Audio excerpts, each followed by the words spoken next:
বিকেলটা যেন একটু আলাদা। সূর্যটা ধীরে ধীরে নামছে পশ্চিম দিকে। আমি হাঁটতে হাঁটতে চলে এসেছি ব্রহ্মপুত্র নদের তীরে। চারপাশে নীরবতা, শুধু নদীর স্রোতের মৃদু শব্দ আর হালকা বাতাসের ছোঁয়া।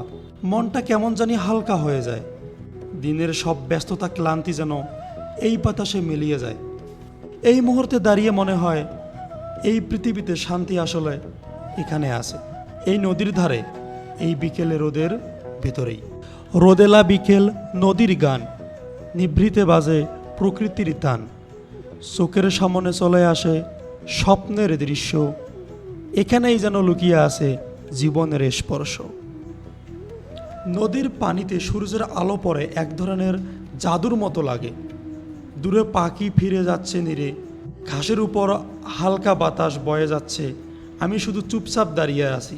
মনটা চায় এমন করে আরও কিছুক্ষণ থাকতে, কারণ এমন সময়গুলোই তো আমাদের সত্যিকারে বাঁচিয়ে রাখে।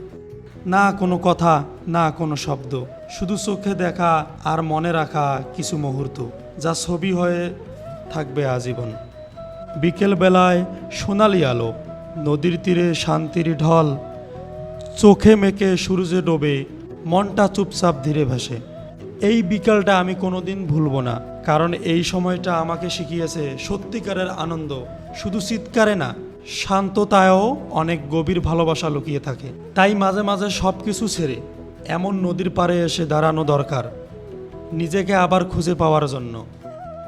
আজ এই পর্যন্ত। সবাই ভালো থাকবেন। দেখা হবে নতুন কোনো ভিডিওতে।